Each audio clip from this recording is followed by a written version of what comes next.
Welcome, my love light lifers. Natty T here, your vibrational coach, and today we're talking about emotional guidance. Who here knows what your emotions are for? Anyone? If you know, make sure you put it in the comments. If you don't know, just tell me that you don't know. It's okay. Because I want to know who actually knows. We're going to figure this out. Drop a comment, let me know, because we're going to get into it.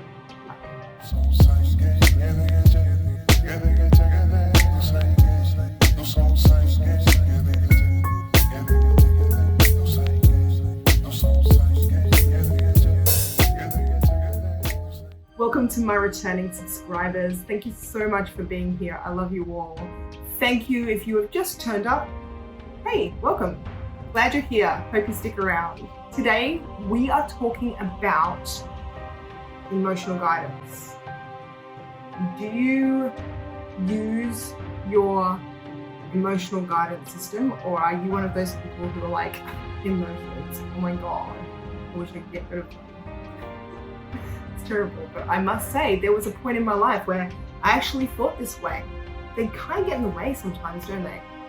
Well, the truth is they're not what we think they are. When we are acting on emotion, we think that it's our emotion's fault because we acted on that emotion and we got emotional, and now I'm going to blame my rash and terrible actions on the fact that I was emotional. But really, it's what our minds make of our emotions that cause us to make these incredibly bad decisions. And the reason that I'm saying this is because when you are emotional in a negative sense, you're in a negative vibration, you're also attracting negatively. This is not the time to be doing anything external at all. However, the reason why we have problems is because our mind tells us that if we are to fix the problem, we have to do something. The truth is, you don't have to do something. You need to think something.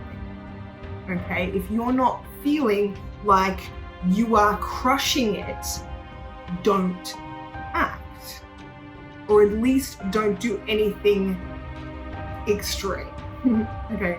Maybe you do have to get up and go to work. But the best thing to do is, you may not feel like you're crushing it, but at least feel like, hey, I know what I'm doing, and take some time to remind yourself of that until you're feeling at least confident that you can tackle the day. You don't need to use your emotional guidance system as an excuse. Oh, I'm not feeling like I can do this today. Well, if you don't feel like you can do this today, then you probably won't be able to do this today. And if you aren't able to do this today, then maybe you shouldn't do this today. Maybe you might make it worse. Well, chances are, yes, that's exactly how it is. But do you want to know what else? You've got a contradicting belief here, because it also says if you don't go to work today, you'll get fired. And if you get fired, you won't have a job. And if you don't have a job, you won't have any money. Kind of sucks. Rock in a hard place, rock in a hard place, rock in a hard place. But you're not stuck. You're not stuck. Promise you, you're not stuck. All you need to do is allow yourself to mold your thoughts into a place that feels emotionally good enough that you feel confident to take on the day. And the more you do this, the better you'll get at it. And the better you get at it, the more effective it will be. So emotional guidance means make sure you're getting sensitive to your emotions. We think that emotions are weakness. We think that if you are sensitive to your emotions, that it's weak. Not being able to push yourself into doing the thing that you don't want to do, that's weak. But the truth is, it's not about the thing. If you don't want to do something, then maybe that's not for you. maybe you should be crafting a life that doesn't involve that thing.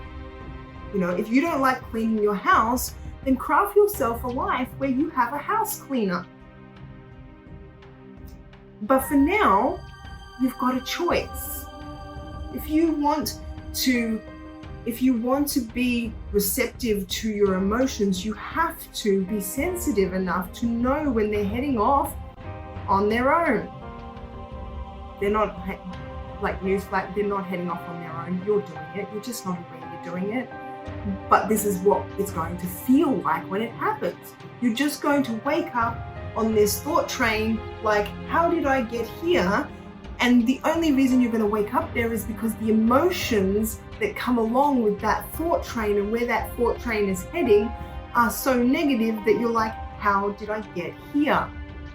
However, let's face it, you could have known the moment you stepped onto that thought train where it was heading if you were very sensitive to the direction in which it was going.